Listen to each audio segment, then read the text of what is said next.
યસ્ય શ્રવણ માત્રેણ પાપ હાનિ પ્રજાયતે. તો અમારી એક મહદ ઈચ્છા છે કે તમે અમને એ જ સંભળાવો કે કોઈ માણસ પાપમાંથી છૂટી ગયો હોય ભાગવતના માધ્યમને લઈને. આપણે બધા તમે સાક્ષી છો વડીલો કે જ્યારે જ્યારે પણ ગામમાં કોઈના ઘરે કથા થાય તો આપણે સાંભળ્યું હોય છે કે ત્યાં પિતૃ મોક્ષાર્થ કથા છે. મરી ગયા પછી માણસની પાછળ કથા થાય. પંચમહાભૂતના શરીરને છોડી દીધા પછી ભગવાન ભાગવતની કથા થાય તો એ માણસને મોક્ષ મળી જાય, ગતિ મળી જાય. તો મેં ગઈકાલે કહ્યું હતું કે શરીર વગરના માણસને પણ જો ભાગવત મોક્ષ આપતું હોય તો તમે પંચમહાભૂતના શરીર સાથે 3 કલાક આ કથાના માંડવામાં બેસો છો, તમને ભાગવતની કથા સાંભળ્યા પછી મોક્ષ મળવો જ જોઈએ. તમને મુક્તિ મળવી જ જોઈએ. મુક્તિનો અર્થ શું સમજો છો તમે? મુક્તિની વ્યાખ્યા શું છે?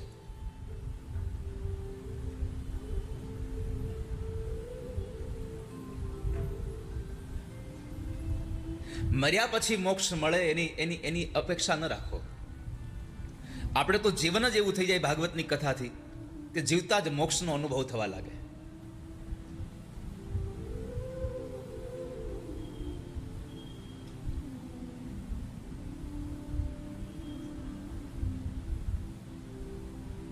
જીવતા જ મોક્ષ હોય. અને જીવતા મોક્ષ કેમ મળે? તો કહે છે કે જે કાંઈ પ્રાપ્ત થાય એમાં બધું જ આપણને સંતોષ લાગે. તો દીકરાની વો ઘીની બરણી ઢોળી નાખે તોય આપણને ક્રોધ ન આવે, સમજી લેવાનું આપણે મોક્ષની ગતિના તરફ આગળ વધી રહ્યા છે.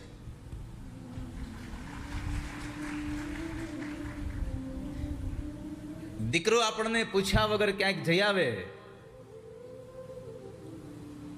અને છતાંય આપણને ક્રોધ ન આવે તો સમજવું આપણે મોક્ષના માર્ગે ચાલી ગયા છીએ.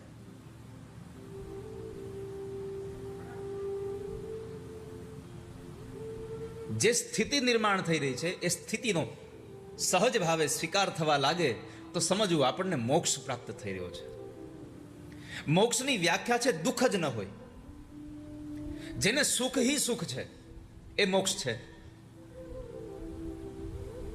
આપણે તો કેટલી બધી કલ્પનાઓ કરીને બેસી ગયા છીએ કે મોક્ષ મળે, આપણે સ્વર્ગમાં જઈએ તો આપણને ત્યાં બધું જમવાનું મળે, ત્યાં સારું સારું રહેવાનું મળે, ત્યાં આપણા બધા નોકર ચાકરો આપણી સેવામાં લાગી જાય, આપણું માન સન્માન જળવાય. હવે આ બધું મર્યા પછી ઉપર જળવાય એના કરતાં આ બધી જ વસ્તુ જો આ ધરતીમાં મળે તો મને લાગે છે કે આપણો મોક્ષ અહીંયા જ થઈ જાય. આપણને પરિવારના લોકો પ્રેમ કરે અને એ પ્રેમના બદલામાં આપણને આનંદ પ્રાપ્ત થાય તો સમજવું આપણે મોક્ષના માર્ગે ચાલ્યા ગયા છીએ.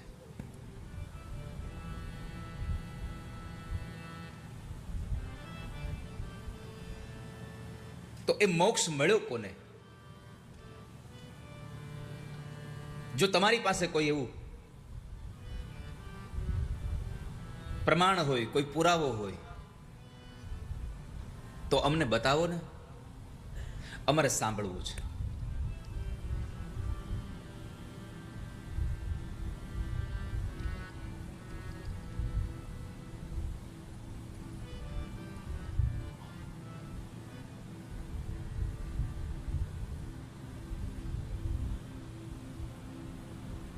સુતજી કહે છે, સાંભળો શૌનકો,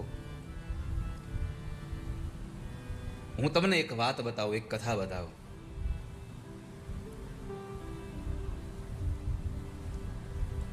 એક બહુ પુરાણની કથા છે.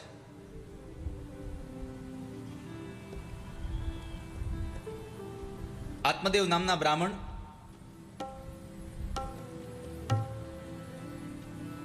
ધુંધુલી નામની એમની સ્ત્રી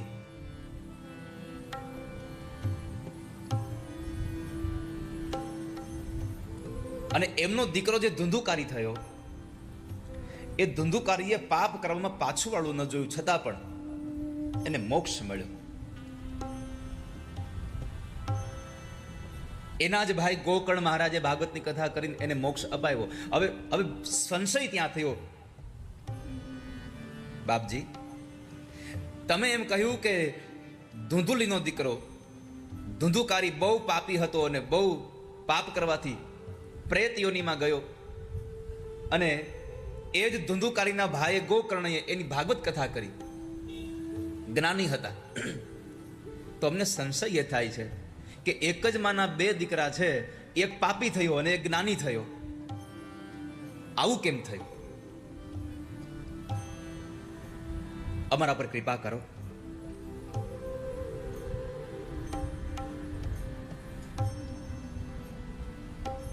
અમને બતાવવા, અમારે સાંભળવું છે.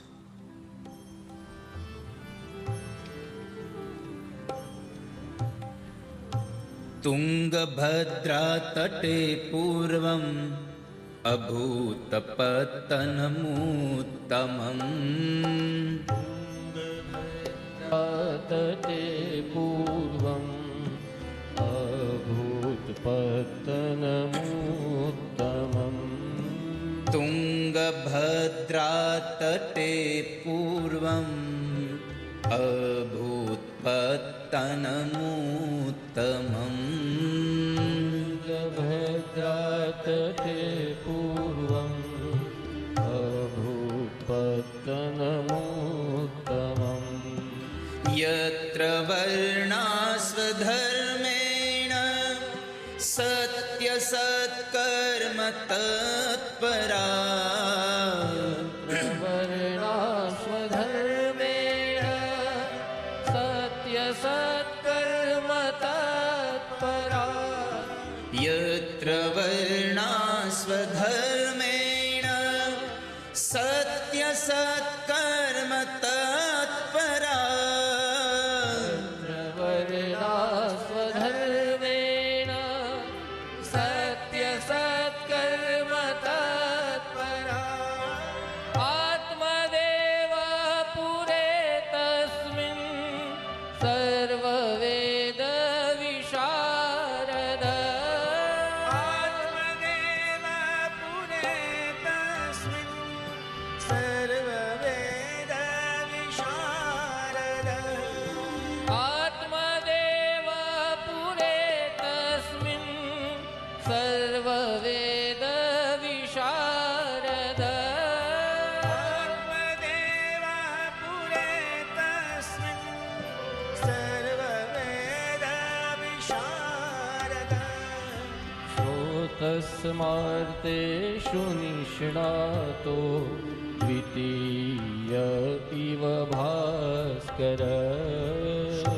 તસ્માર્તેષુ નિષ્ણાતો દ્વિતીય ઇવ ભાસ્કર. શ્રોતસ્માર્તેષુ નિષ્ણાતો દ્વિતીય ઇવ ભાસ્કર. સ્મરતેષુ નિષ્ણાતો દ્વિતીય ઇવ ભાસ્કર. તુંગભદ્રા તટે પૂર્વમ અભૂત પત્તનમુત્તમં.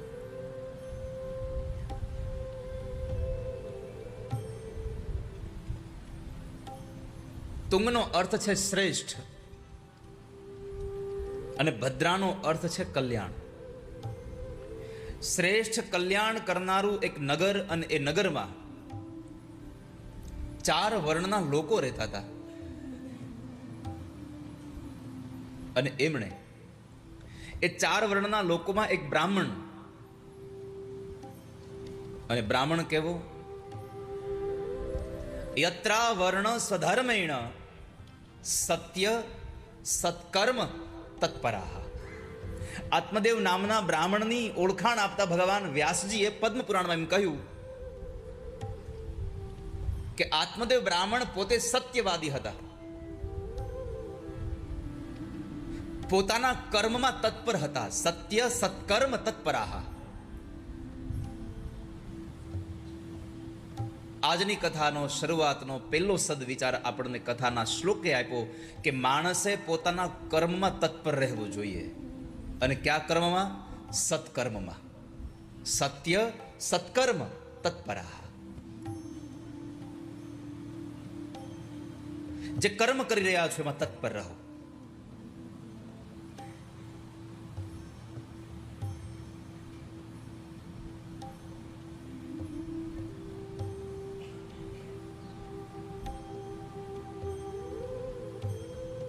તત્પરતા સાથે.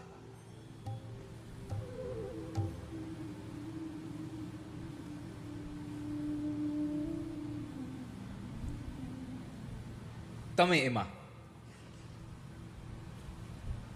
એકાગ્ર હોવા જોઈએ.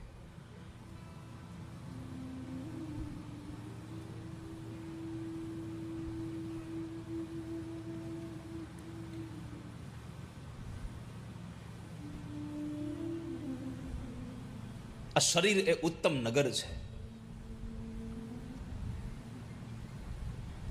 આમાં રહેલો આત્મા એ આત્મદેવ છે.